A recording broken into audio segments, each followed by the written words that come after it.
चलिए आगे बढ़ते हैं।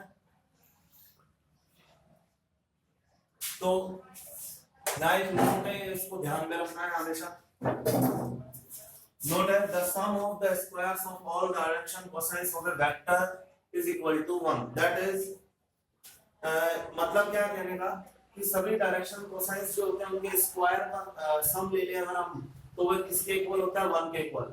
That is in two dimensions, two dimension coordinate system की बात कर रहे हैं। तो डायरेक्शन कोसाइंस का सम क्या होगा, 1 के इक्वल होगा। यहाँ cos अल्फा और cos बीटा की जगह l और m रख दिया तो l square plus m square is equal to 1। Three coordinate system की बात करते हैं तो cos square alpha plus cos square beta plus cos square gamma is equal to 1 होगा। That is 1 l square plus m square plus m square is equal to 1।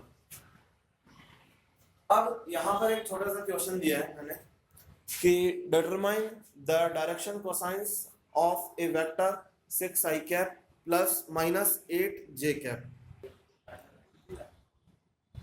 तो यहाँ पे एक क्वेश्चन लिया हमने, डायरेक्शन कोसाइन निकालना है हमें।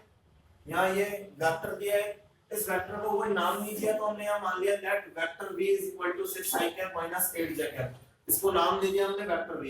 Then l is equal to, l क्या हो गया, पहला direction cosine, l is equal to cos अल्फा। हम जानते हैं cos अल्फा बराबर क्या होता है, x अपॉन मैग्नीट्यूड ऑफ उस वेक्टर का मैग्नीट्यूड। ये पहले भी मैं बता चुका हूं। तो x कोऑर्डिनेट क्या है, 6 upon magnitude of vector v। इसका मैग्नीट्यूड लेंगे तो 6 6 36, 8 8 64। तो 6 अपॉन 100 का अंडर रूट 10, 3/5। ऐसे ही cos बीटा निकालेंगे यानी कि m की वैल्यू तो y अपॉन वेक्टर v। अच्छा, जो हम डायरेक्शन कोसाइन लेते हैं वो पॉजिटिव लेते हैं, तो यहाँ पे ये आ गया y की वैल्यू है 8 अपॉन ये आ गया अपना 10, 4 अपॉन 5 फाइनल इसकी वैल्यू। ठीक है, अब जैसे यहाँ बात करते हैं नोट में, एक बार आप देख लीजिए। मान लिया मैंने डायरेक्शन रेशियो दिए हैं 3 और 4 और मैं आपसे पूछता हूँ इसके डायरेक्शन कोसाइन क्या होंगे। तो l इज इक्वल टू हो गया cos अल्फा 3 अपॉन इसका मैग्नीट्यूड 3 3 9 4 4 16 यानी 3/5। ऐसे ही cos beta is equal to 4 magnitude. यानी इसको वेक्टर फॉर्म में अगर मैं लिखूं तो इसको मैं वेक्टर a बराबर लिख सकता हूं 3i cap plus 4j cap. चलो एक और इंपॉर्टेंट चीज देख लेते हैं।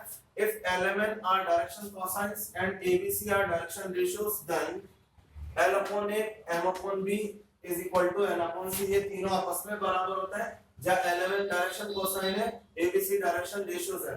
मान लिया L upon a m upon b is equal to n upon c is equal to lambda. इनको लैम्डा के इक्वल मान लिया तो यहाँ से L की वैल्यू क्या आएगी, a लैम्डा, m की वैल्यू आएगी b लैम्डा, n की वैल्यू आएगी c लैम्डा। तो यहाँ मैंने ये वैल्यूज लिख दी, इसको इक्वेशन नंबर 2 दे दी है। अब हम जानते हैं कि l square plus m square plus n square 1 के इक्वल होता है। अभी अभी बताया था यहाँ पे मैंने, ये ना, तो 1 के इक्वल होता है। तो LMN की ये वैल्यू उठा करके यहाँ रख दी, तो a square lambda square b square lambda square plus c square lambda square is equal to 1। यहाँ से मैंने लैम्डा स्क्वायर कॉमन लिया तो लैम्डा की वैल्यू क्या आ जाएगी, 1 upon under root a square plus b square plus c square. ये लैम्डा की वैल्यू उठा करके वापस में मैं l m n में डाल देता हूँ यानी कि इक्वेशन नंबर 2 में। तो l की वैल्यू आएगी a upon under root a square plus b square plus c square, m की वैल्यू आएगी b upon a square plus b square plus c square और n की वैल्यू आएगी c upon under root a square plus b square plus c square. जहां पर a b c क्या है, direction ratios.